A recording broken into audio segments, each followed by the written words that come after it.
Já, velkomin í þáttinn Miðnætti í Kænugarði. Klukkan reyndar 5 mínútur yfir miðnætti í Kænugarði í dag. Við fórum aðeins seinna í loftið. Og við ætlum að fara beint til Kænugarðs, þar sem að Óskar Hallgrímsson staddur. Blessaður, Óskar. Sælir. Má ég spyrja þig svona, hvernig dagurinn var fyrir þig í Kænugarði? Í morgun þá ætlum við að fara að mynda,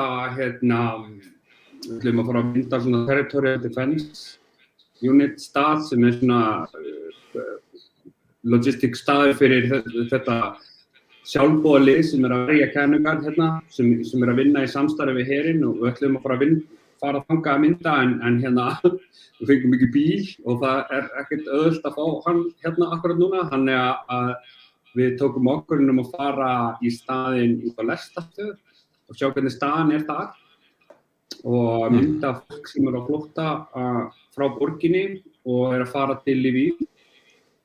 Og það sem ég bara að gera í dag og sem var ég aðeins að mynda hér og fara borginna. Já, er það þannig að það sé orðið erfiðara raunverulega að komast og lifa svona einhverju lífi þarna í Kiev? Það náttúrulega já og nei, sko, þú veist, það náttúrulega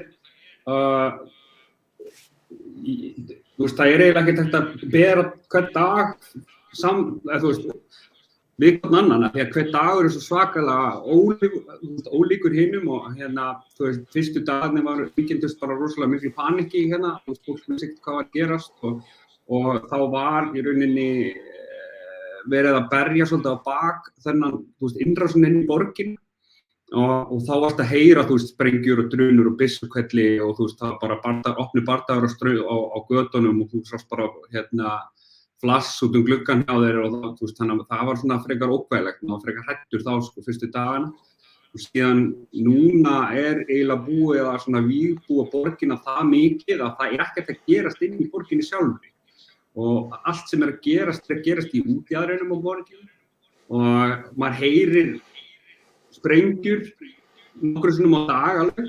Það held ég að séu sko loftvarnarsprengjur sem eru að taka niður eitthvað sem á leiðinni yfir borgina eða þá eitthvað sem að springa í útjaðrinum. En nóttin, sprengingar á nóttinni? Ekki síðustu 2 nætur, nei. En sko, maður vaknar stundum við bombur, maður vaknar stundum við sírenuna.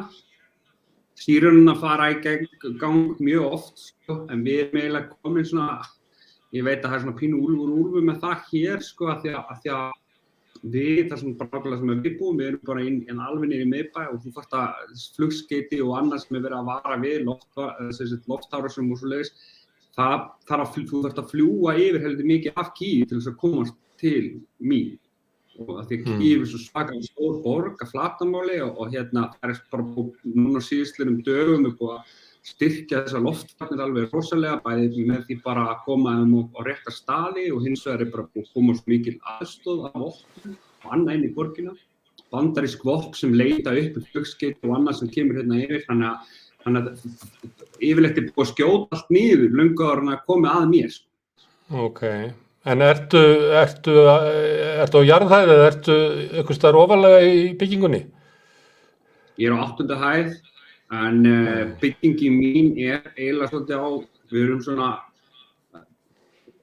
á rosalega góðum stað, svona strategist varðandi loftárásir og annað og bara hvar við erum í borginni, við erum einhvern veginn í svona dal, við erum vernduð af það svona byggingar allt í kringum okkur og síðan varðandi ef það væri innrás sem myndi koma bara, ef það væri rússneskir hermenn á götunum og annað, þá býi við hliðin á OSCE eða ÖRSE byggingunni sem öryggis eitthvað Evrópusambandsins og og það bara sprengjuhlið og alls konar svona sem að vernda mig gagnvart dýr og vopnaði verði og eitthvað, sko. Þannig að ég á mjög öruggum stað varðandi það. Okay. Heyrðu, ég spurði áðan hvernig dagurinn hefði verið, en þú sendir okkur myndir, þannig að spurningu hvort við fáum bara myndirnar upp og þú segir okkur svolítið hvað þú varst að mynda í dag. Já. Þannig að, hvað er þetta? Ekki það sem ég var að mynda í dag, en hérna, þetta þetta territorial defense og þarna var ég í svona ég veit ekki hvað það kallast í íslensku, logistics, þar sem þeir eru að dreifa búnaði, búnaði, sjúkragögnum og alls konar svona skriðdrekavörnum og alls konar. Þannig að það komið með hluti þangað og síðan kemur herinn eða lögreglan eða einhver og nær í hluti og dreifir því síðan á einhver ákveðna staði út alla borgina. Þú sjá, þetta með dæmi þá. Þetta eru bara almennir borgarar. Þetta bara einhver, bókhaldari og vinnur, sko. Og það nefnilega meiri hlutin af borginni varinn af þessu aðilum, sko. Þarna ég á lestastöð í Subway rétt hjá mér. Þetta svona 5 til 10 mínútna göngutúr hérna.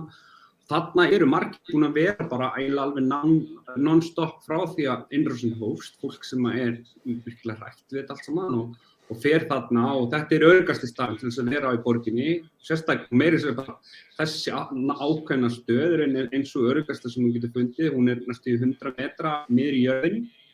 Og ætti að þola kjarnorkuárás, þetta var hann byggð. Höldum árum.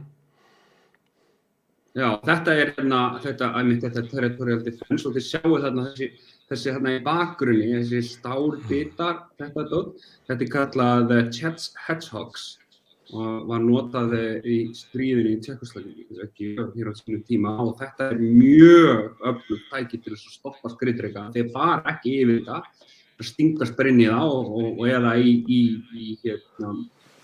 í böndin og skera upp hreinlega í sundur og þetta út alla borg. Og núna eru öll stálverkstæði bara í Kiev að búa til svona.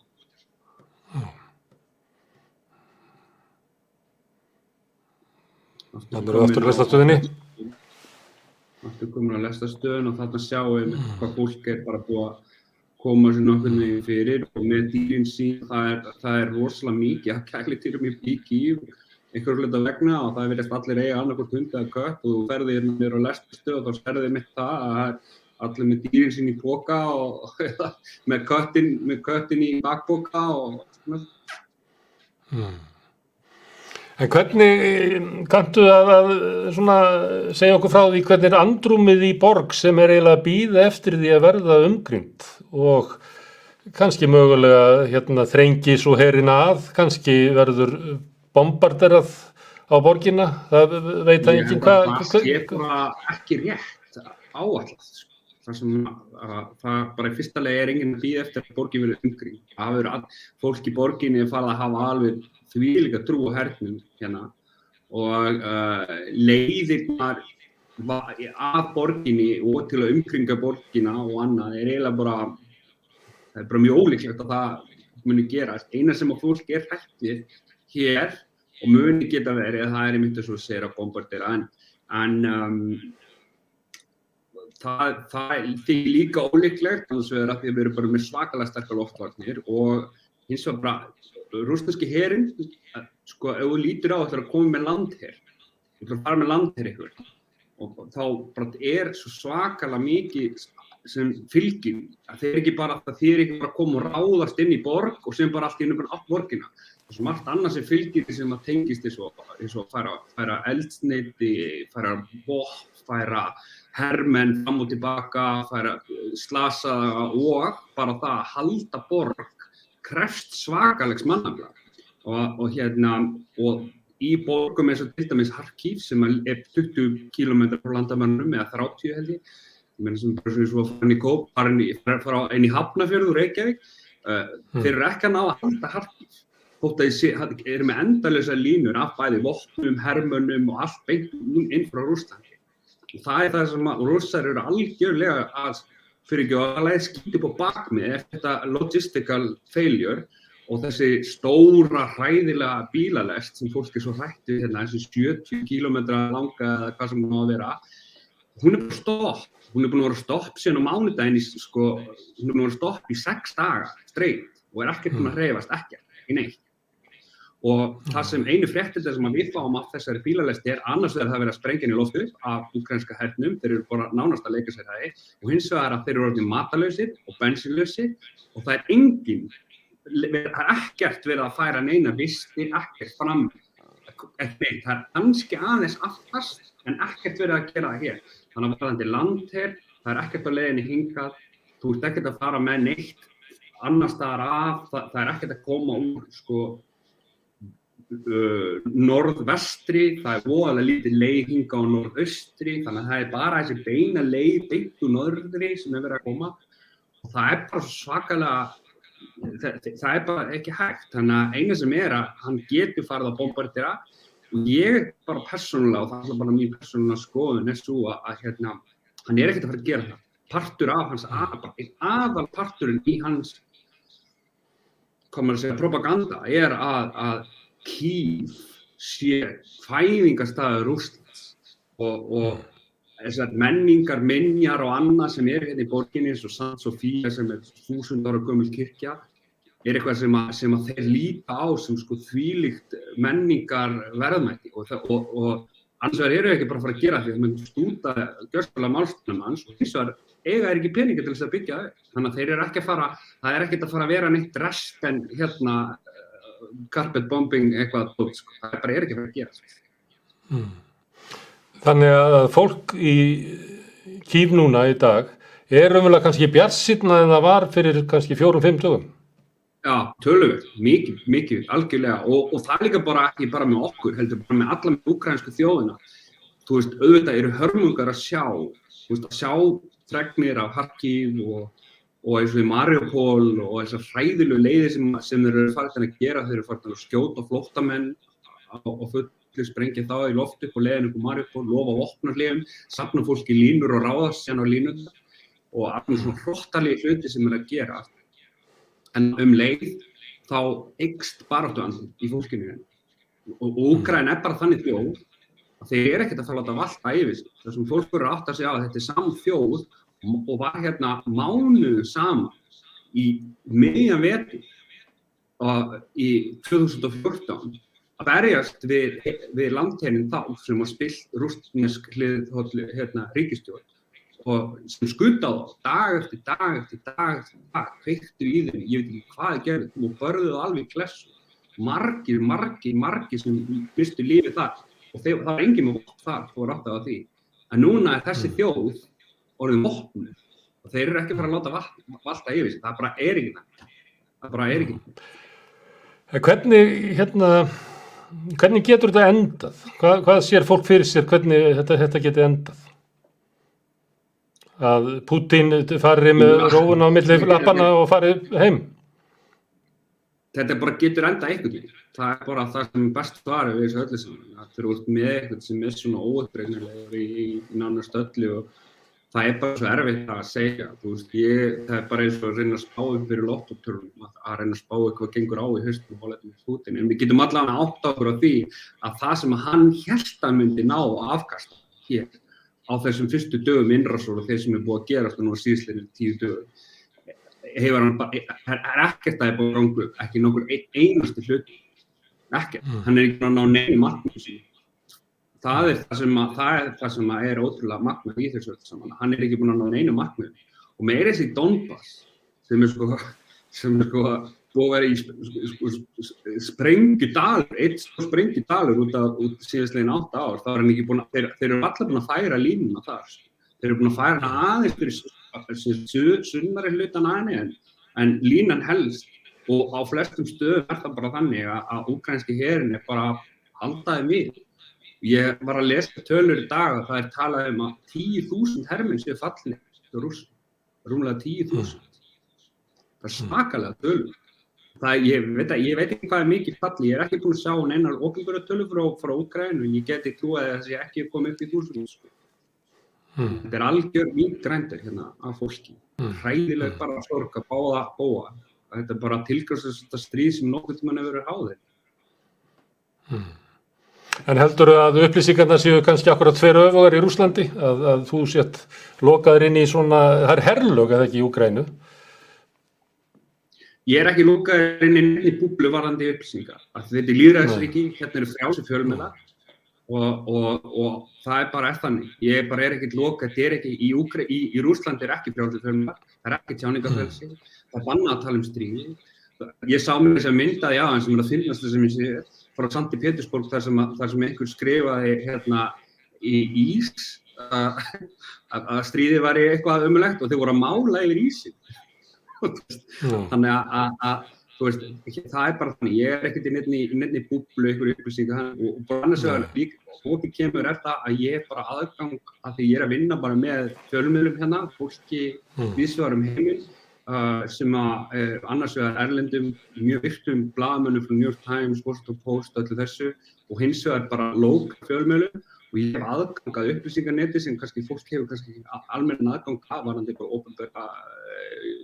opinbera cables og eitthvað svona sem búið að hleypa mér inn í og það ég bara sjá þetta það sem ég að segja ég reyna allavega að sannreyna þær upplýsingar sem ég kemur fram sérstaklega til þeirra sem að taka mig í viðtöl og svona ég vil ekki vera að halda fram einhverju kjaftæði og það nú bara þannig en ég meina þú veist eins og ég segi það ekki búið að staðfesta þessa 10.000 manna tölu og það náttúrulega engin leið til þess að gera það því þetta náttúrulega bara falli á Rússum en svona miðað við það sem búið að sjást af þessum hermönnum sem liggja hérna í valnum bæði Mariupol, í Kharkiv og hérna í útjaðri Kiev og alls þar í kringum Donbass og Donetsk og allt þetta hvað línan lítið búið að fara og með það senda mikið af fólki inn sko þá þetta ekkert ólíklegt sko. Já, þetta hérna athyglisvert. Hvernig verða svona næstu dag, þú ert bara orðin ljósmyndari, stríðsfréttaritari og verður í því? Ég bara, þú veist, ég myndi nú ekki segja að ég væri stríðsfréttaritari, því að ég er ekki í stríðum.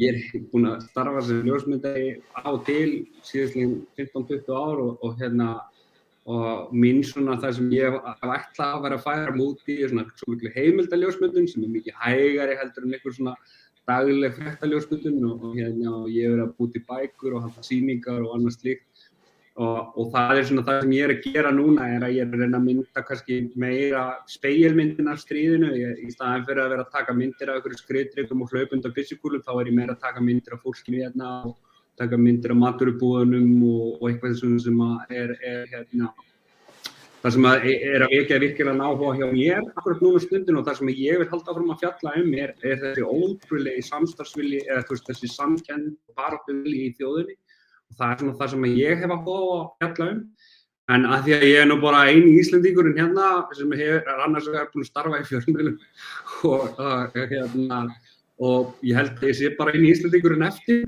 og þá virðist það nú bara þannig að ég bara á línunni hérna til Íslands alla sólarhringinn. Já, ég ætla tvennt sem ég vil að spyrja þig áður en ég leyfi þér að hérna fara að sofa. Það annars vegar hérna hvernig upplifa Úkraínumenn stuðning Vesturveldana? Fáránlega. Það æðislegt. Og það það sem ég myndi segja sko annars vegar að það það sem að ýta rosalega undir hennan anda þegar fólk að sjá þessa göngur allstaðar af í heiminum. Það skiptir engu máli hvað drýpur niður í hvaða stórborg sem það úkraínski fánar í öllum gluggum. Það fólk búið að pakka sér í skítaveðri á Íslandi fyrir fram á rússneska sendera og þegar ég segi fólki það bara á Íslandi, þú veist. Þannig að það alveg ótrúlegt og sjá þessa myndir allstaðar af heiminum og stuðningi frá þjóðarleiðtogunum, sjá þeirra þjóðarleiðtogarnir eða fulltrúar þeirra löggu upp úr sætunum þeirra utanríkisráðherra hjó mál sitt í Sameinuðu þjóðunum, það svakalega sterkt og fólk finnur það og þetta það sem ýtir undir eldin í hjartanu á þessu fólki þegar það finnur að það í alla þessa bandamenn um heim. Þannig að það skiptir máli. Svo það bara eitt að því að voru fréttir af mannfalli í Irpin, sem var sagt úthverfi Kænugarðs. Ef þú getur ekki okkur hugmyndur svona, hvað það langt frá miðbænum í Kænugarði? Sko ég ekki alveg viss hvað langt frá miðbænum, því að eins og ég sagði þig áðan þá Kiev mjög stór borg að flatarmáli og hérna ég man ekki alveg nákvæmlega en þetta svona svolítið svona eins og kannski, mætti segja þess að við kannski 40-50 kílómetra frá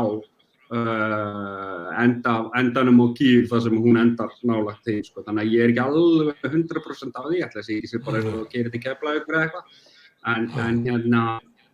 En staðsetningin eitt, en þeir á rosa svona miklu svona flatlendi og það margar leiðir að Irpin fyrir þá og þeir bara svolítið í miðjunni á eigin einn, þannig að þessu var mjög auðvelt að ráðast á því miður og þetta alveg hræðilega fregnir sem hún var að fá og sérstaklega það að þeir bara bæði mannfall og ekki bara mannfall, svona venjulegt mannfall í stríði, heldur þeir að ráðast á lestarstöðuna þar sem að fólk að reyna að flýja. Þeir ráðast á með loftárásum, þeir sprengdu upp lestateinana, þeir búin að sprengja upp allar leiðir að lestarstöðinni. Ég búin að sjá myndir í dag, hræðilega myndir af fólki við hliðin, sem búið að skjóta við hliðin á ferðartöskunum sinni sem liggur á götunni. Þannig að þetta hræðilega fregnir sem maður var að fá bara nánar. Og ógeðslegar aðferðir sem að Rússar og bara eina sem það hægt að líka við bara framgangur nasista hér í seinni heimsstyrjöldinni. Herðu Óskar, ég þakka þér kærlega fyrir að gefa tíma í þetta og við sendum allar okkar baráttukveðjur til Úkraínu. Takk fyrir það. Þakka þér kærlega og góða nótt. Góða nótt. Herðu, þannig var nú það. Við ætlum aðeins núna að svona fókusera á hörmungar stríðs og flótta. Hérna á eftir kemur Semu Erlu Serdar sem hefur starfað mikið með flóttamönnum á Íslandi. En fyrst ætlum við að fá að heyra í henni Jasminu Crnac sem frá Bosníu. Ef við erum komið hérna. Blessuð. Já, góð kvöldi. Og ég heiti Jasmina, bara venjulega. Jasmina? Já. Jasmina bara eins og íslenskum vestri. Já. Þakka fyrir. Herðu, og afsakið, hérna. Ekki málið. Þú varst ung í síðasta stríði í Evrópu, sem var í gömlu Júgóslavíu eins og sagt í Bosníu. Geturðu gefið okkur hérna á Íslandi svona hugmynd það, hvernig að verða festast í svona stríðsátökum? Já, ég get reynt allavega. Þetta sko, þetta náttúrulega bara alveg hræðilegt. Fyrir það fyrsta, þú veist ekki náttúrulega hvað að gerast. Þú veist ekki hvað býður í næsta dag, að það kippt undan þeim fótum bara eiginlega á einni nóttu. Eins og í okkar tilviki þá misstu foreldrar mínir vinnuna við vorum rekin úr okkar íbúð og þurftum að vera á flótta í rauninni vera því okkur var ógnað, að því við vorum aðra trúa og þjóðerni í mínu heimalandi, eins og Bosníustríðið var snúast þá voru náttúrulega Bosníu-múslimar og Bosníu-serbar og Bosníu-króatar sem voru í átökum og ég Bosníu-múslimi, fæddu uppalinn þannig og í þeim hluta landsins sem við byggum þá voru langflestir Bosníu-serbar, þannig við vorum svolítið, við vorum í minni hluta og þar með gafst hermönnum eða stjórnvöldum leyfi til að áreita okkur. Þannig pabbi minn var sendur í nauðungabúðir eins og margir karlmenn gerðu og voru skyldu til að fara í og máttu ekki segja nei. Fólk var sótt heim, fólk var pyntað, fólki hvarf. Það var mikið ógn og ógnarstjórn. Þannig svo endum við svona svipað og og fólk að gera núna, maður fer bara og reynir að bjarga sér og við fengum að fara í rútu hjá Rauða krossinum og flúðum þau megin sem Bosníu-herinn var að halda svæðinu. Sem var í raun og veru ekki gott heldur að því við vorum ekki velkomin þar að því við vorum flóttamenn inn á okkar eigin landamæra. Þú veist, við komumst náttúrulega ekkert út fyrir það, þannig þá var það svona öðruvísi, þá var það meira svona stríðsátök, svipað og fólk að lýsa og Óskar var að lýsa áðan. Það koma sprengjur og fólk sprengt í tætlur, húsin eru sprengt. Maður vissi aldrei, þú veist, það var náttúrulega aldrei rafmagn eða hiti eða fólk var að deyja líka bara á hungri og fólk var að deyja úr skotum og fólk var að deyja á veglínunum og þetta var bara alveg hræðilegt. Maður gekk ekki í skóla almennilega og dögum saman og maður þurfti að sitja í myrkri undir steyptu plötu eða svona, það minna líkur ef maður situr þar að það sprengjur ná ekki til þín eða minna líkur á því að það brjótast í gegn. Og maður horfði bara upp á ýmislegt og það var mjög, að því ég sá í dag, það voru berast fréttir allavega víða, bæði á Facebook og líka í útlöndum, 18 ára gamall barn sem var drepið. Maður horfði bara á þetta. Maður horfði foreldrana labba með börnin sín í fanginu að því sprengjurnar hafa bara detta óvart. Bara hér og þar, eða óvart og ekki óvart, hvað maður segja. Þannig þetta ég get ekki lýst hræðslu, ótta og það sem að gerast á meðan þetta stóð og þetta stóð náttúrulega 4 ár, við komumst náttúrulega ekkert út. Að því ég var í þættinum einmitt í samstöðunni í dag einmitt bíómyndina hvert að fara í það sem sýnd í bíóparadís og ég var einmitt að ræða það. Ég fór að horfa á þessa mynd fyrir 2 vikum síðan og það snerist einmitt stríð í Bosníu og þar sem fólk var drepið í Srebrenica og þessi tilfinning í maganum kom eftir 25 ár. 25 ára síðan ég kom til Íslands og stríðinu lauk. Þá kom þessi tilfinning aftur tilbaka, þessi hræðsla og þetta sem maður lifði við. Þegar ég hef unnið vel úr mínum áföllum þá situr þetta ennþá svona fast í mér, þannig ég get bara rétt ímynda með það hvað fólki sem núna í Úkraínu sem upplifa. Þetta eru miklir, þetta eitthvað sem margir geta bara ekki ímynda sér. Jasmina, hvað varstu gömul þegar stríðið var, þessi 4 ára tímabil? Já, ég var 11 ára þegar þetta byrjaði. Svona 10-11 ára þegar þetta byrjaði, já. Og þetta stóð bara þar svona, já, þangað til ég kom til Íslands. Stríðið reynda kláraðist 95 seint haustið, nóvember, og ég kem til landsins árið seinna. Þannig að táningsáriðin, þetta eru táningsáriðin? Jú, eiginlega, næstu því. Finnst þér eins og þú hefur elstu meira heldur en 4 ára á þessu tímabili? Þú varst orðin 15 ára, verður orðin? Já. Já, það ekkert spurning. Þú þarft að þroskast mikið fljótar, þú ert ekki þroskast, þú þarft að læra nýja hluti, þú þarft að læra, já, það svo margt, sem þú kannski, ég pældi ekkert í því fyrir en bara ég fór að vinna á mínum áföllum, hvað þetta hafði í raun og veru gífurlega áhrif að því þú þurfti passa þig, þú átti bara að vita hvað þýðir þegar hljóðin til dæmis þegar sprengjurnar koma eða þegar þú sérð hermenn hvað áttu að gera og þegar þú mátt ekki fara út af því það var útgöngubann og margt svona, já, og svo margar óskrifaðar reglur líka, öðruvísi viðmið og gildi sem eru í gangi.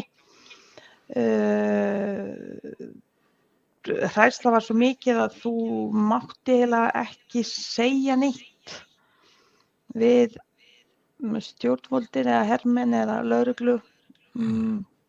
Þannig þú gast lent bara óvænt í einhverja hringekju sem þú í raun og veru að öðru leyti hefur ekki lent í að því þetta var svo óútreiknanlegt. Maður vissi aldrei sko, að því eins og ég segi, þetta snýst alltaf einstaklingar, þú veist, þú herinn og ákveðnar reglur sem gilda í svona stríði, en það ekkert víst að allir fara eftir því. Nei. Þannig að menn voru að fremja ódæðisverk þarna í krafti þess að vera hermenn. Já, alveg hiklaust og það var ekkert spurning. Þegar maður sá hermenn þá vissi maður það að maður þurfti forða sér, fela sig, þú veist, og þú þurfti læra það 11 ára gamalt. Ég get ekki ímyndað mér það því yngsti strákurinn minn að verða 11 ára gamalt og ég bara get ekki ímyndað mér það að hann myndi skynja hvað þetta snýst. Þannig maður þurfti læra og þurfti þroskast og svo fyrir utan það, þú veist, foreldrar mínir náttúrulega áttu ekki pening og ég get ímyndað mér sem að því ég foreldri í dag að geta bara hugsað mér að geta sagt börnunum ég hef ekkert mat fyrir ykkur í dag að það er stríð, ég er ekkert í vinnu, þú veist, við þurfum að bíða eftir Rauða kross sem kemur með mat handa okkur og þú veist, ég átti náttúrulega erfiða æsku fyrir það fyrsta því ég náttúrulega var bosníu-múslimi, þannig þegar við bjuggum í mínum heimabæ þar sem voru bosníu-serbar þá var ég í aðkasti fyrir einelti hjá krökkunum vegna þess að það mátti allir gera það sem þau vildu við mig vegna þess að ég var bosníu-múslimi. Síðan þegar ég flytt Bosníumegin í raun og veru eða þegar við erum að flýja, þá var ég flóttamaður og þá var ég afæta og þá var ég ekkert velkomin. Og ég var náttúrulega öðruvísi og við áttum náttúrulega ekkert pening þannig maður gekk í alls konar fötum og ég átti ekkert skó og þú veist, þannig maður lendi í aðkasti þar líka og þú kemur heim og þú ert ekki bögga foreldra þína með þessu því þeir eru náttúrulega hafa áhyggjur af hvað ég gefa þeim að borða og hvernig ætla þau tryggja öryggi okkar. Þannig og mér heyrist það núna að það er einmitt það sem einmitt gerast í Úkraínu, það er einmitt skortur á mat og eða Rússlandi líka, það er að setja eitthvað ákveðna reglur, þannig þetta er ekkert, þú veist, þú getur ekkert ímyndað og svo fyrir utan allt þetta þá ertu bara óttast þitt eigin líf og barnanna þína og maka þíns og þú hefur áhyggjur af foreldrunum og ættingjum og vinum og svo berast fréttir að fólki er dáið og fólk var drepið, fólk var pyntað, fólk bara fjalla á kannski veglínunum við það að verja.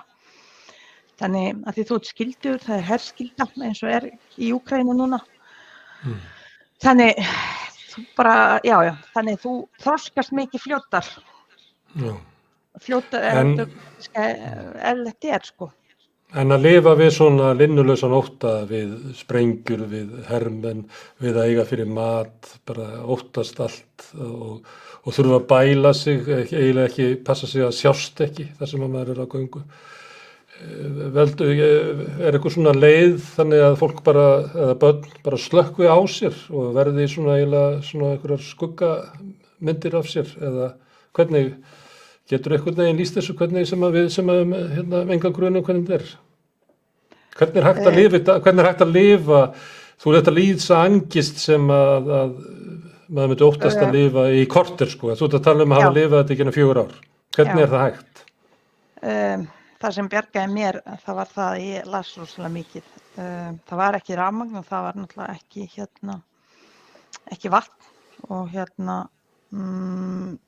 en ég bara einhvern veginn, það var hægt að fá bækur í bókasafni.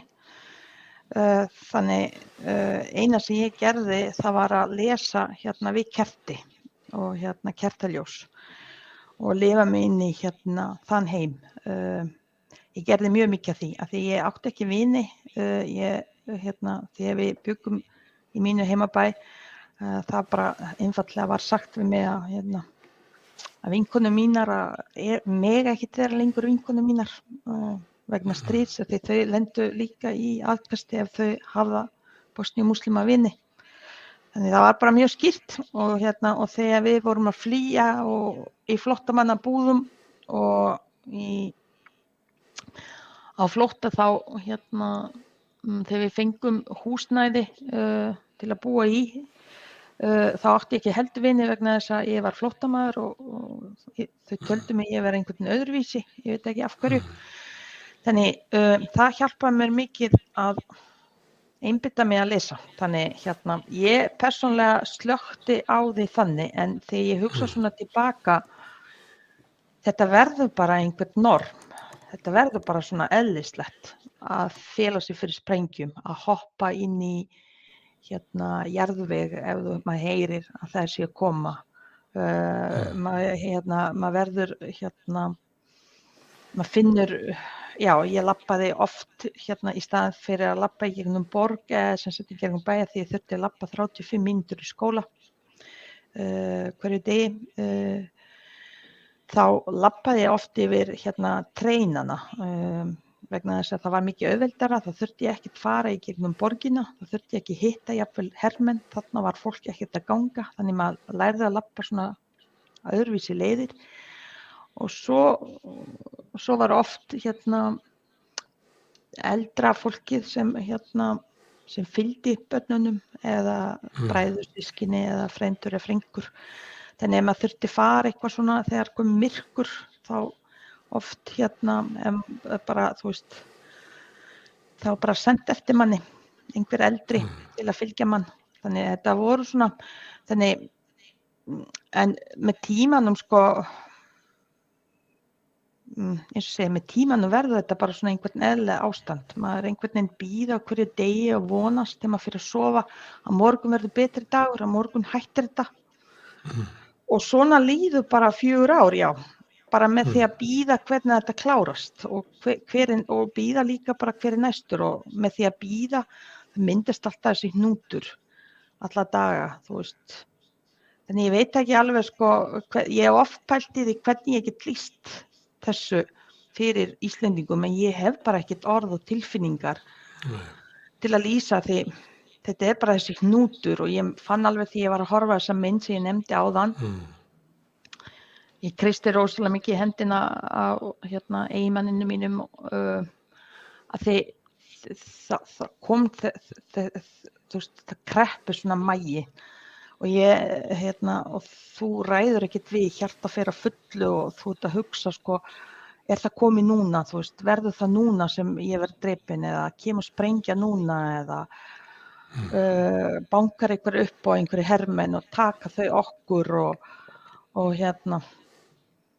og já, og allan tíma, þú veist, ég hélt ég væri örugga því ég hugsaði bara, þú veist, mamma og pappi passa upp á okkur og eitthvað svona, en allt þetta, þetta var rosalega falskt öryggi, í raun og veru það gat komið fyrir okkur hvað sem og og ég get ímyndað mér hvernig fyrir foreldra að segja við okkur að, þú veist, það fór alveg heima hjá mér fram alveg kennsla, þú mátt ekki segja þetta og þú mátt ekki segja þetta og ég átti fyrst erfitt að skilja, ég væri bosníu-múslimi, hvað þýðir það og af hverju mátti ekki vera það og af hverju mátti ekki segja þessa hluti. En svo bara lærir maður þetta mjög fljótt. Þetta bara normið, það bara eins og bara þegar við kennum börnunum að þú ert að haga þig vel og þú ert að vera til fyrirmyndar í skólanum og þú ert að hlusta. Þú veist, þá bara einhvern veginn börn eru bara svo menntakileg en að þetta var eðlilegt, þetta var náttúrulega ekkert eðlilegt. Ég fattaði það mörgum árum seinna þegar ég kom til landsins og vann úr mínum málum. Jasmina, þegar þú ert að horfa á fréttir af stríðsátökum, finnurðu fyrir þessari svona tilfinningu eins og lýsir þegar þú varst í bíónu, það sem náttúrulega sviðsett eiginlega hörmungarnar svona þar í kring það sem að þú lifir? Klárlega. Ekki spurning. Þetta bara, ég get ekki hort stríðsmyndir og ef ég sé fólk að flótta þá bara hugsa það eins og þú sérð, þú veist, þá get ég alveg bara að grenja.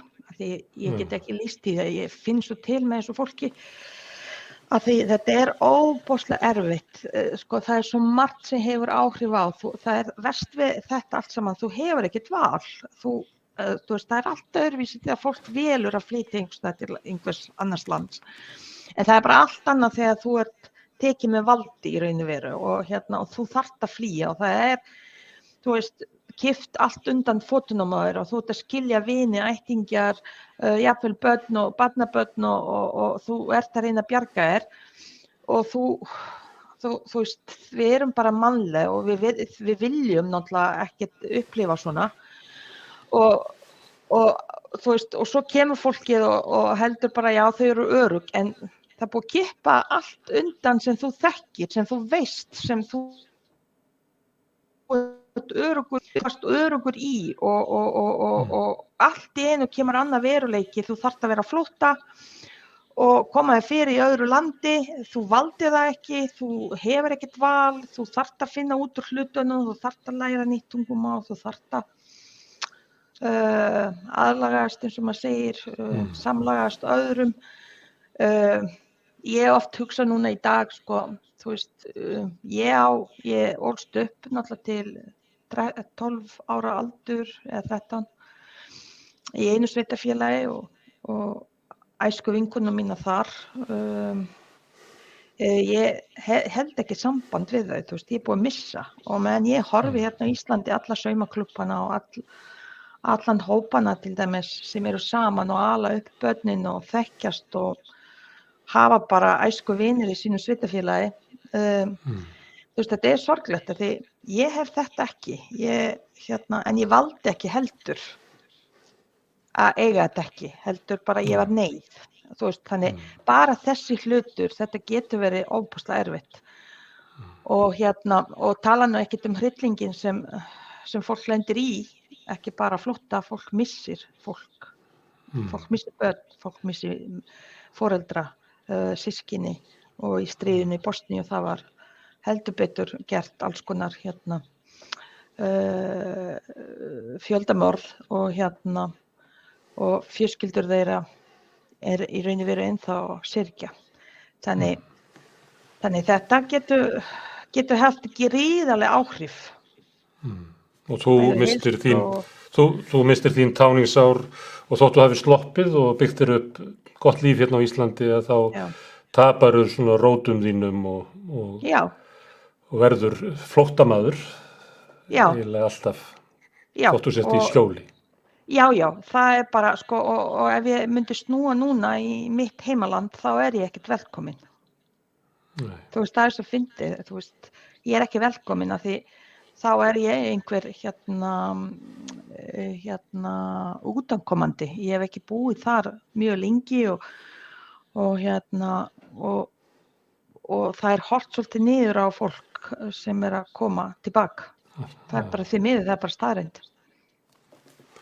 Jasmina, ég þakka þér kærlega fyrir að koma hingað og miðla þinni sáru reynslu til þess að hjálpa okkur til þess að skilja þann raunveruleika sem að fólkið í Úkraínu og fólkið sem flúið Úkraínu býr við í dag. Því að margt af því fólki, við vorum að tala við mann sem var inn í Kiev hérna áðan, en margt af því fólki sem í Úkraínu náttúrulega í hernumdum svæðum og býr kannski við svipaðan raunveruleika og þú varst að lýsa. Já, það er bara því miður, það er einmitt þetta. Þau gera það og þetta stríð, það bitnar alltaf á saklausu fólki og einmitt fólki eins og ég og fleirum sem ég í raun og veru vinn með alla daga. Ég er bara svo heppin að ég er í þannig vinnu að taka á móti flóttafólki og fólk sem sækir með alþjóðlega vernd. Þannig ég þekki þetta bara á svo mörgum sviðum. Já, kannski fáum við aftur í heimsókn til þess að ræða það einmitt. Já, endilega. Já, þannig að ég talaði við þig sem fagmann. Þakka þér kærlega fyrir og góða nótt. Góða nótt. Hérna er Semu Erlu Serdar. Hún hefur verið að vinna að málefnum flóttamanna á Íslandi í mörg ár og okkur langar til þess að heyra aðeins í henni það svona hvernig komandi flóttamannastraumur lítur út fyrir henni. En hérna á eftir verður viðtal við Andrei Menshenin sem hefur staðið fyrir mótmælum hérna við rússneska sendiráðið. Hann kemur hérna í stúdíóið, þannig að þegar ég er búin að tala við Semu, þá skýst ég hérna frá og félagi minn Karl Héðinn sem að sér með þátt með mér, kemur hérna inn með Andrei. En velkomin Sema. Takk fyrir. Hérna, má ég ekki bara spyrja þig svona, hvernig horfir þetta við þér, svona sá flóttamannastraumur sem að hvolfast yfir Evrópu og mun örugglega koma hingað?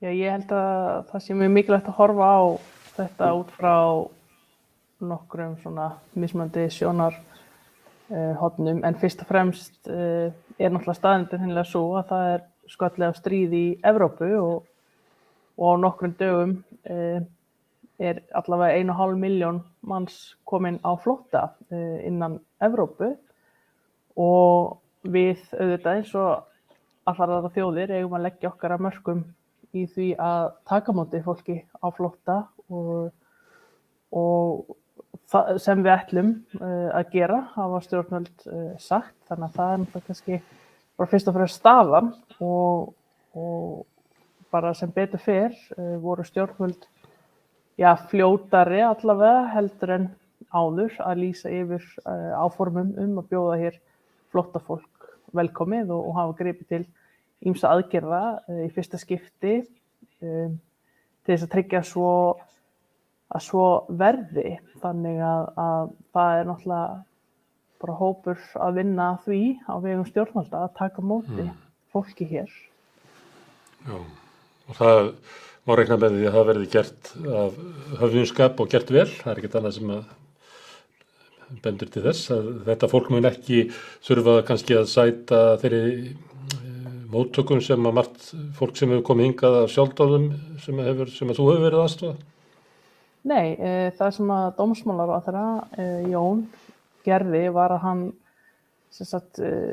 hann virkaði 44. grein útlendingalaga sem kveða á eða sem ná til það sem við köllum fjöldaflótta og þýðir í rauninni að allt fólk sem kemur frá Úkraínu hingað og sækir vernd mun ekki þurfa að fara í gegnum hæliskerfið eða umsóknarferlið eins og aðrir sem koma hingað á eigin vegum, sem eru náttúrulega að koma á eigin vegum og þeir sem eru byrjar að koma. Þannig að þau mun ekki þurfa að gangi gegn það ferli sem náttúrulega svona það sem að lengi hefur verið gagnrýnt og kallað á umbætur á. Þannig að þau munir sjálfkrafa fá vernd við komu til landsins eða dvalarleyfa mannúðarástæðum og geta þar af leiðandi strax komið sér fyrir og fara í sitt eigið húsnæði og slíkt sko. Hefurðu kosið að þetta þessu ákvæði hefði verið beitt áður, til dæmis út af flóttamönnum frá Sýrlandi eða frá Júgóslavíu? Já, ég meina það hefði náttúrulega sjálfsögðu átt að vera gert, til dæmis líka bara síðast þegar Afganir fóru í auknum mæli á flótta núna þegar Talibanar tóku völdin. Þannig að eins og ég segi, þetta sögulegt, þetta gert í fyrsta skipti. Ef við bara byrjum saman, þá náttúrulega voru íslensk stjórnvöld að handpikka flóttafólk sem það gaf leyfi til þess að koma hingað þegar Talibanar tóku völdin í Afganistan núna síðast. Þannig að það vissulega munur á viðbrögðum. Heldur að þetta hafi fordæmisgildi að við næsta stríð, því að þau munu verða, við erum ekki komin á það það stað mannkynnið að stríði í Úkraínu síðasta. Áttu að vona því að setja vísa í þetta eða er það svo sérstakt? Nú var þetta ekki gert til dæmis gagnvart Júgóslavíu og þar var stríðin í Evrópu.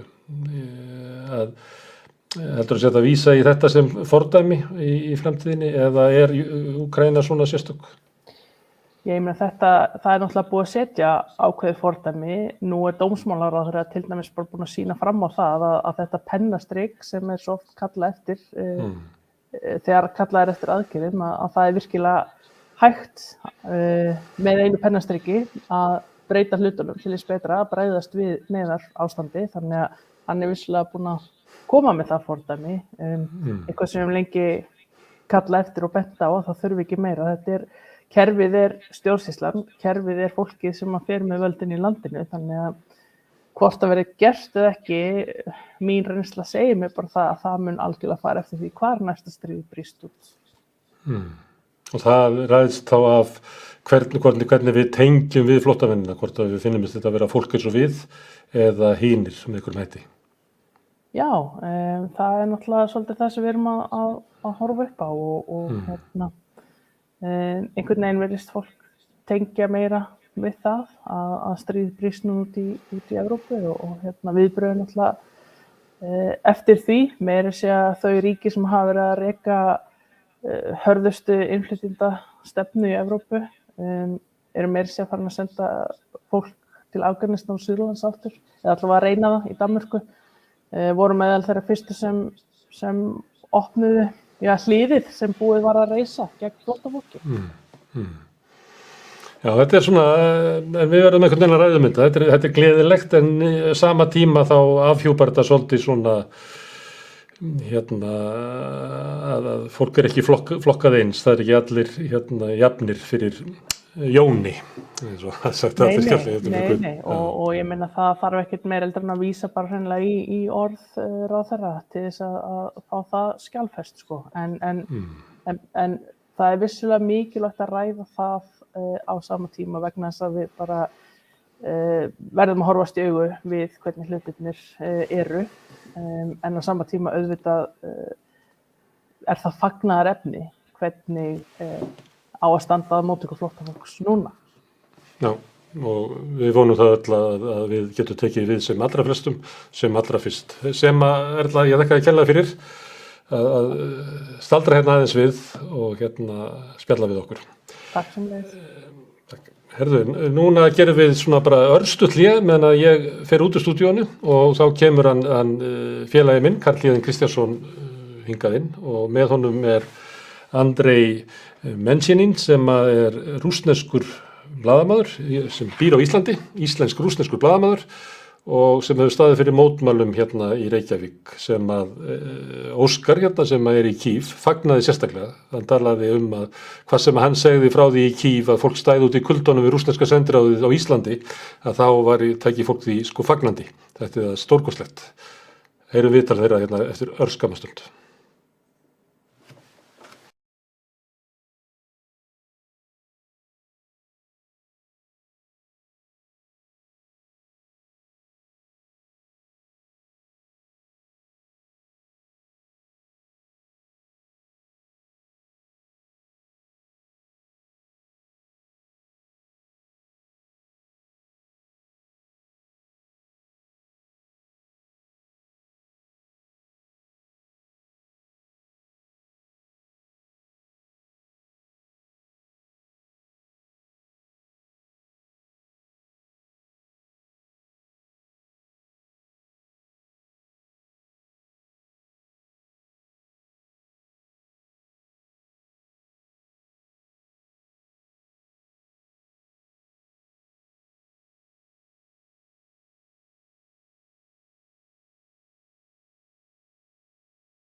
Já, góða kvöldið. Við erum hérna með Andrei Menshenin, einn af skipuleggjendum mótmælanna sem hafa verið fyrir utan rússneska sendiráðið.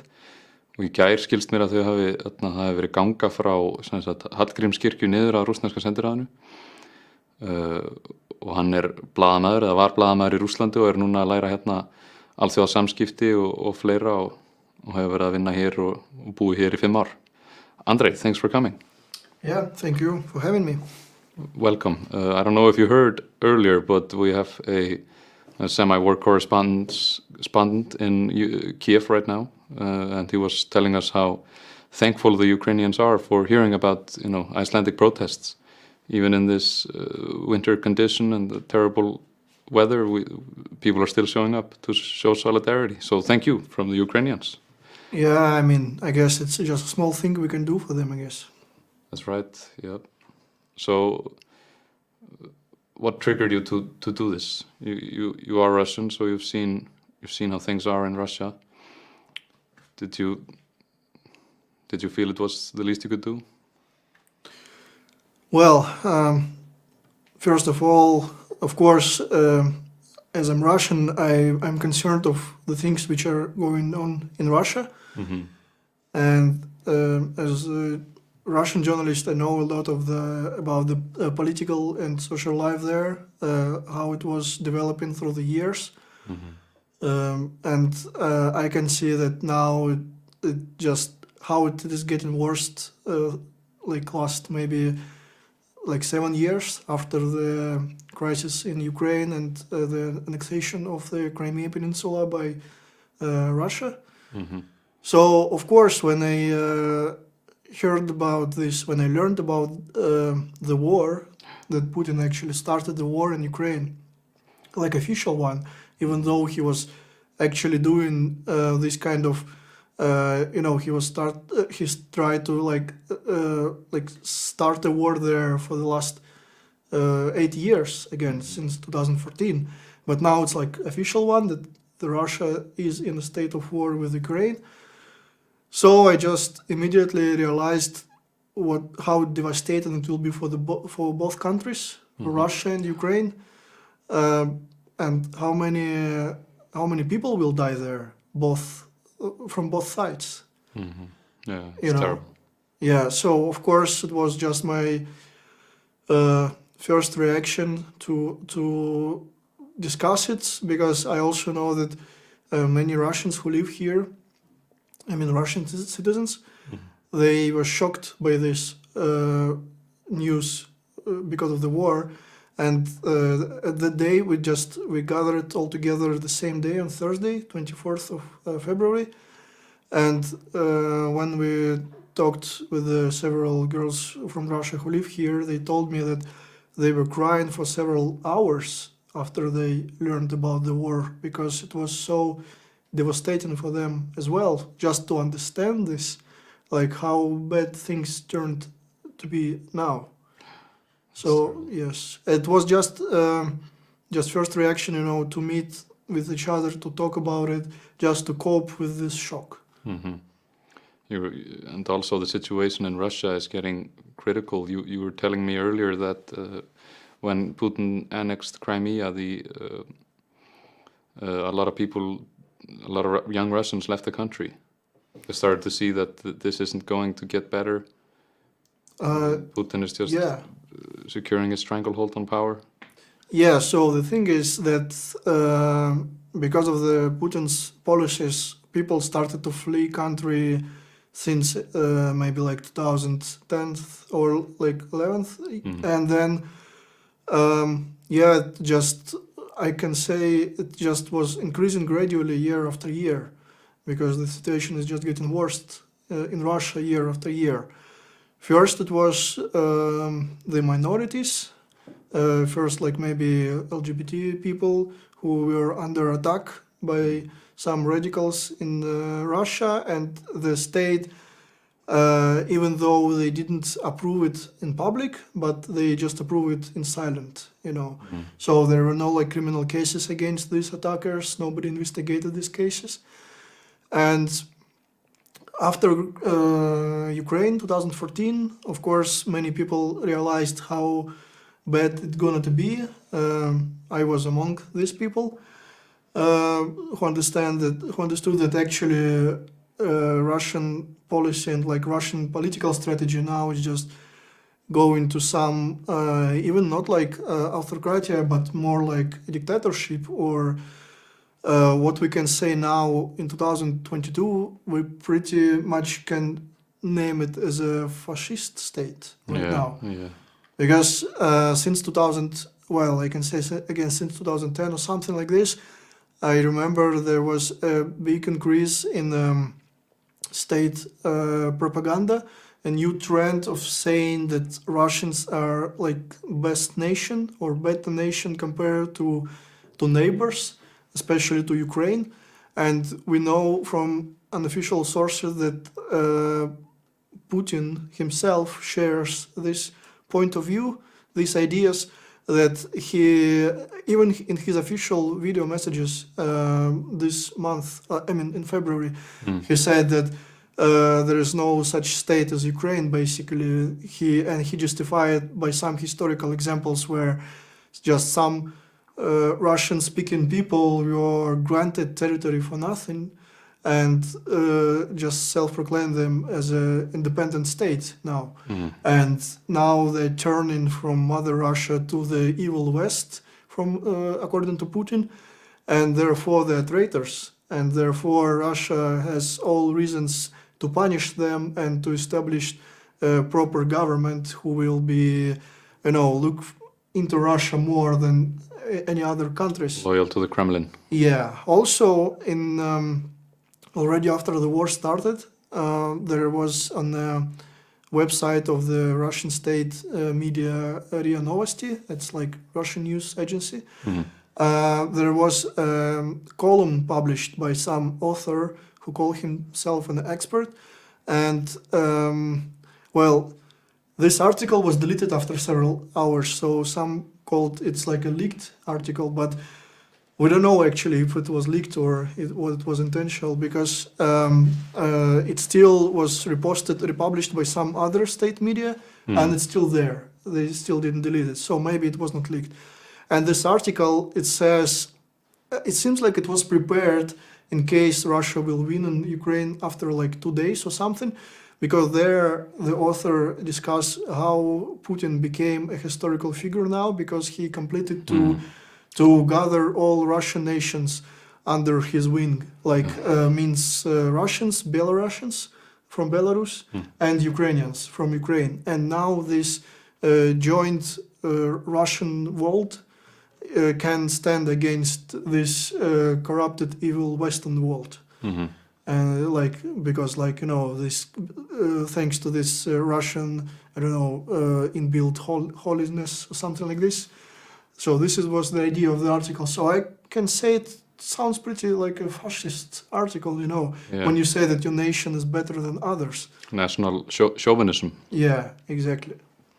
And this is complete bullshit, right? Because even, Ukrainians and Russians, you speak different languages. Well, of course, Ukraine shares a lot from Russia, same as Russia shares a lot of Ukraine. It's not, even though it's two different states, it's very common. There are many common things among two nations. Maybe a bit like Scandinavia. Yeah, maybe you can compare it something like Icelanders and Norwegians, or Icelanders and people from Faroe Islands, something like this, And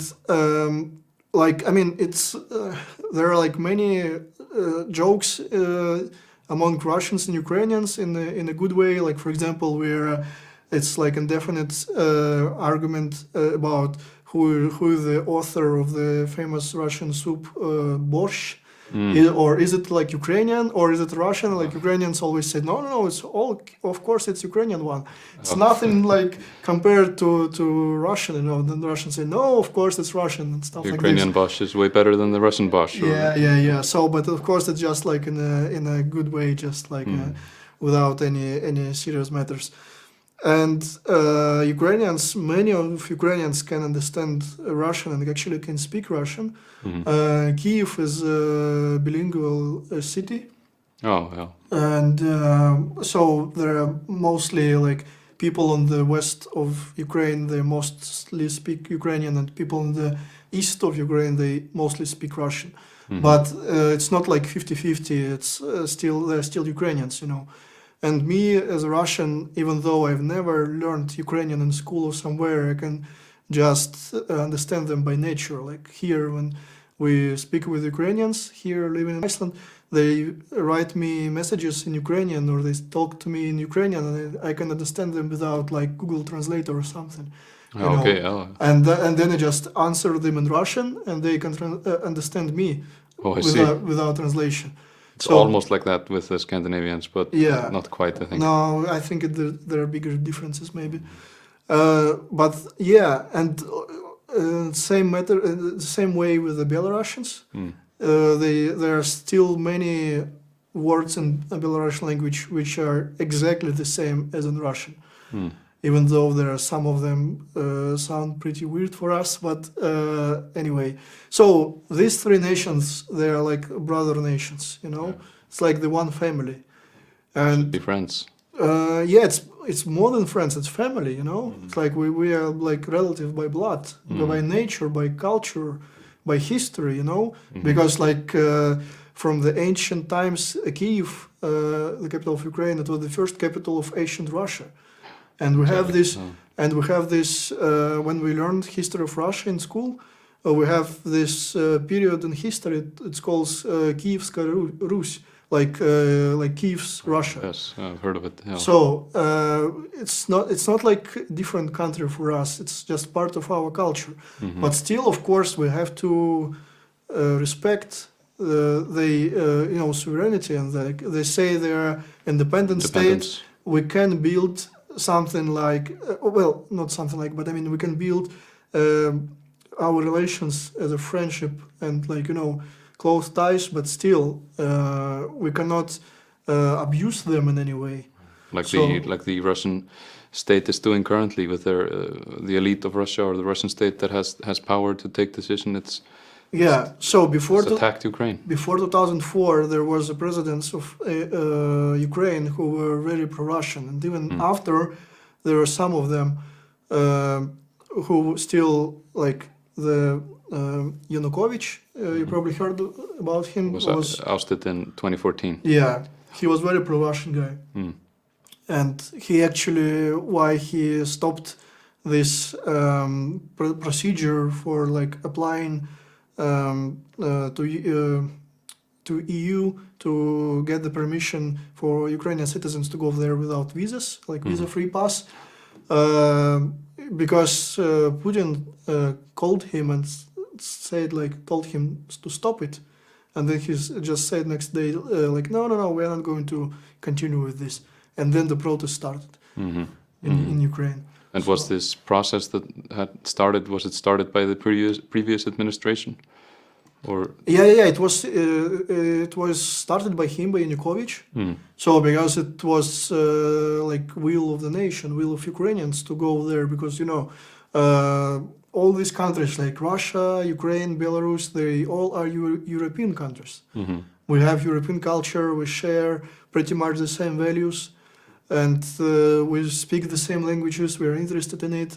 Of course, Russia is so huge that it lies somewhere between Europe and Asia. Yeah.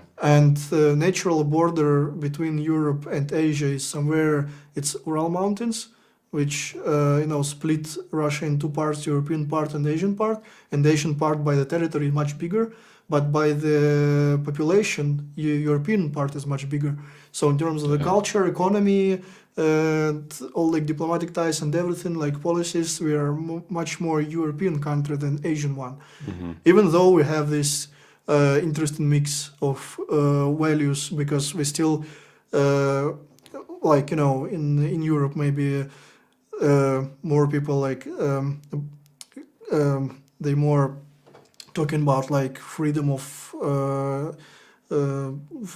speech, freedom of press, and it's important one, and like freedom of expression yourself. And but in Russia, well, thanks to Soviet era again, there still we have a couple generations from Soviet era, so we still have these values of like, even though you have your opinion, you shouldn't maybe shout about it on every corner. So you still have to be like to pretend to be one of to be a part of the society, to be part of the crowd, not to express yourself, I don't know, not to paint your colors and not to paint your hairs in a red color or something like this, just to stand still with everyone. So it's a bit of Asian thing, I guess. Like a collectivist way of thinking. Yeah, exactly.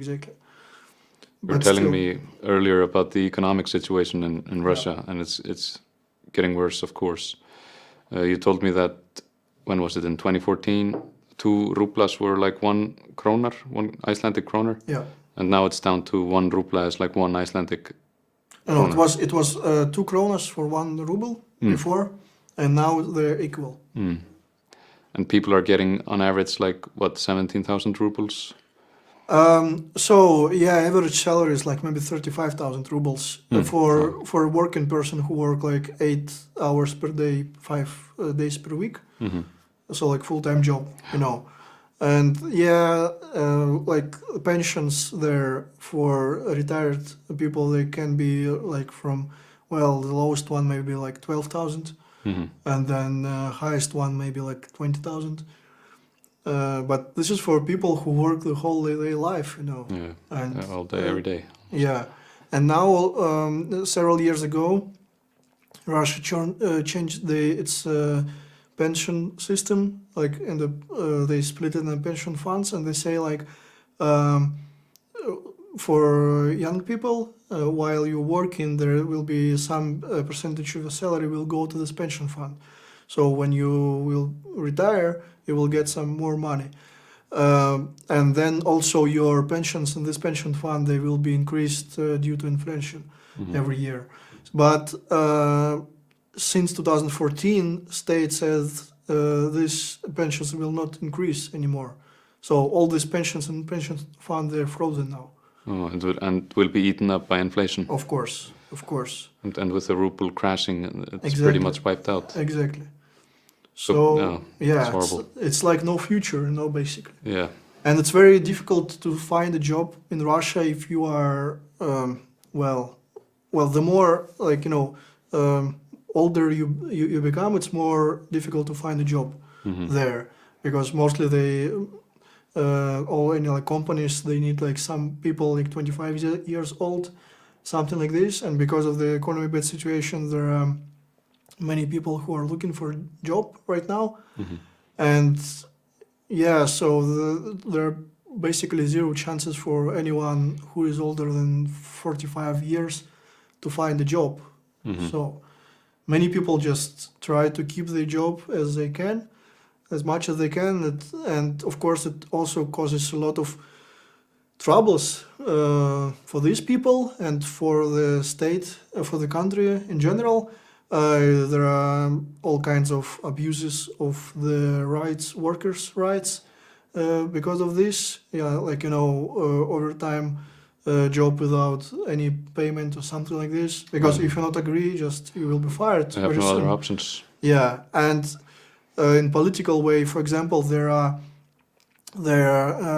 if we're talking about the education system, like schools, high schools, there's a tradition in Russia to set up like places for like elections where you can vote in the schools, because every like district in city have its own school, so it's kind of, you know, important place for everyone. Like everyone knows where it is. So there's just these voting places there in schools, and then so therefore people who count votes after elections, they are mostly same who work in this school, like teachers.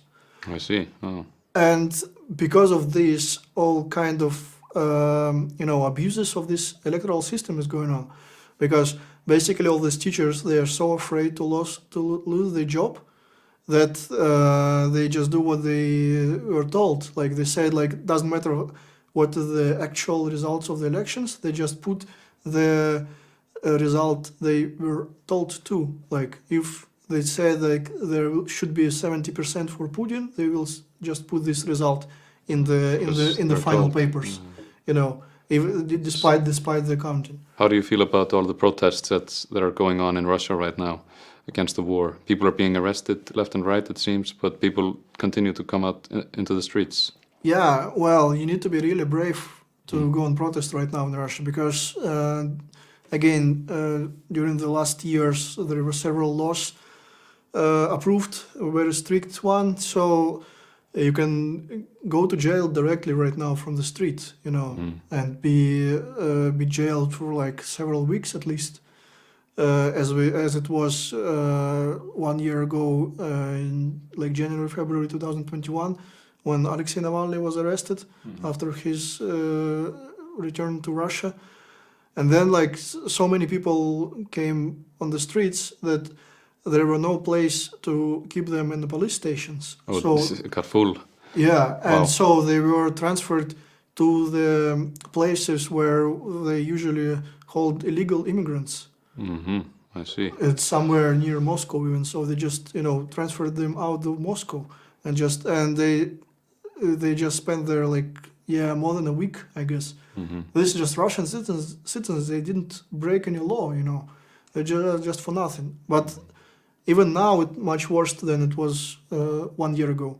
So I even struggle to imagine what's going to happen with these people. And there are thousands of arrested. I mean, during the 5 first days of the war, there were protests every day in major cities in Russia, and there were 7,000 people arrested. And I just read today that only for today there were 4,000 people arrested. Wow. In Russia. Do you think this can be sustained? Well, Will the Putin regime collapse under its own weight?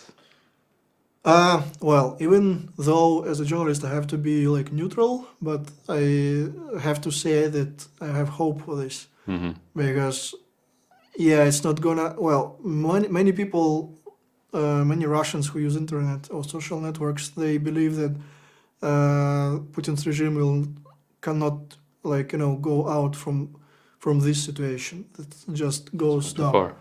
Yeah. Yeah. But anyway, even though it can go for pretty long time for now, like we are talking maybe about years. Mm-hmm. Since, Exactly. yeah. That's a horrible thought. Yeah. So are there more protests planned in Iceland here?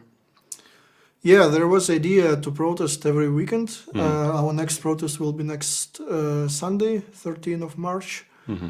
But at the same time, I guess we will try to focus more on some direct help to Ukrainians. Yeah. Because this group, which I'm part of here in Iceland, it's not just people who organize protests or something. During the first week after the war started, there were many people gathered together from different countries, different nations. There are Russians, Belarusians from Baltic states. From all over the Europe, from the US. We are talking about people who live in Iceland. Mm-hmm. And they gotten together. We have special chat for coordination. There are maybe there are several dozens of people there, and it's just increasing.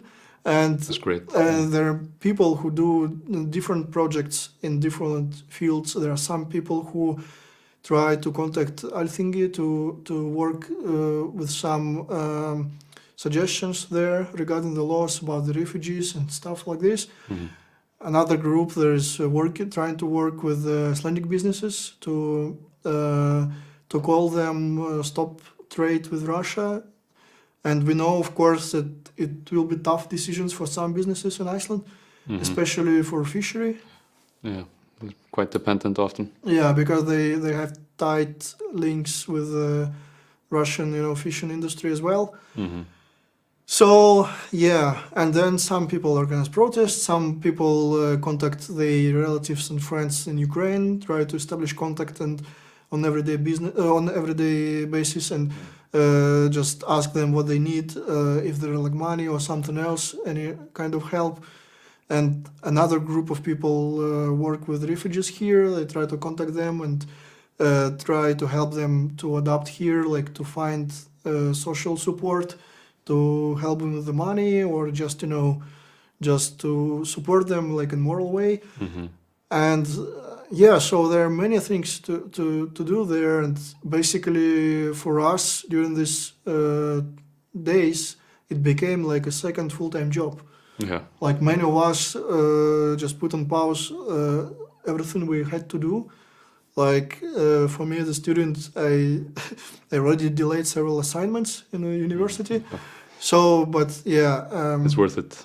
Yeah, I mean, of course, it just, it was just a natural reaction. It's something, because of this, when we learned about this, it was so shocking information. It was so just a reflex to do something to fix this situation. Mm-hmm. And of course, we cannot stop the war living here in Iceland. We cannot stop tanks in Ukraine. But it was just this natural willing to do something, to somehow fix this. Not to fix, but maybe to make it less, not so bad, something like this. And from what we hear from the Ukrainians, it really counts for something. It energizes them to see that the people are rising up to support them, that they're with them. Yeah, I know also there are some criticism from Ukraine. Because of course they expected more support, I guess. Yeah.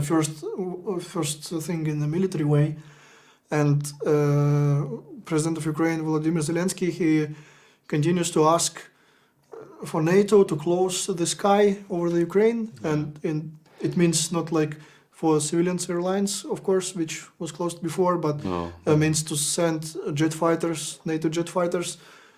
To basically fight Russian planes there, but it means like the beginning of the Third World War. Yeah, so it's not going to happen. Exactly. Unfortunately, it's not going to happen there, and European Union and also US, they're just providing just some weapons now and all other like first aid kits and everything like this, and food and money for now, and they just hope, I guess, that Ukraine will stand against Russian army, and seems like it's gonna happen. I don't know, because many people believe that before the war that Ukraine will stand maybe like for like 3 days maximum, but now they're standing more than a week. It's quite incredible. Yeah, pretty much surprising. And of course, there are several reasons for this. We can say, and one of them is pretty much important reason that maybe that the moral inside Russian army not so high. Mm-hmm. There was an article published by BBC Russian service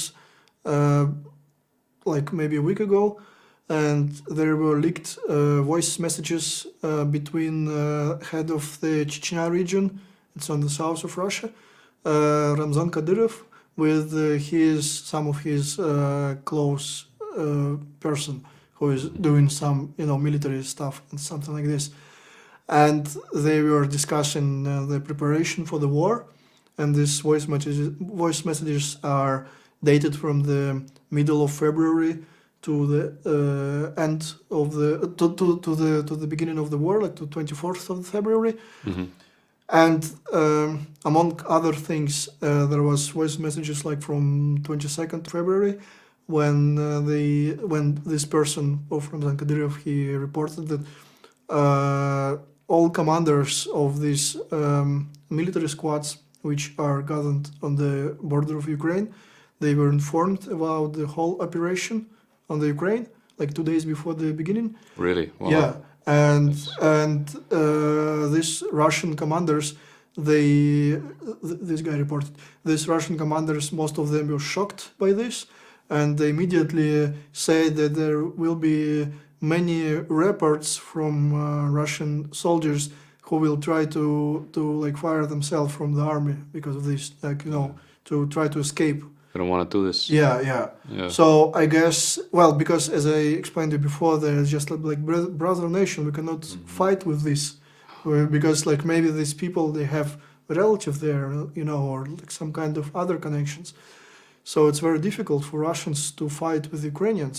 I can believe it. It's quite horrible. Yeah. So, and also we know that from military experts that because Russia planned this as some kind of blitzkrieg, like very fast offense war. So they equipped these military squads with some, like food and fuel for like maybe 3-4 days. And when these squads just proceeding too slow there, then they just run out of everything. And that's why we see that there are some armored units there, like tanks. They were just, they just lost them there and just, go back because these tanks just now without fuel they're useless. So and also because of this offense is just slowing down. And yeah, just a question how many people will be sent there. And we also know that there are some Russian soldiers. They basically were abused by sending there because there are system of Russian army. There are like two ways how you can be in Russian army. First one, it's like national duty. When you're over 18, you can be called for army duty for 1 year. And after this, you can continue to be in the army if you sign the contract. As a professional soldier then. Yeah. So it was like supposed that only these professional soldiers will be sent to Ukraine for this military operation.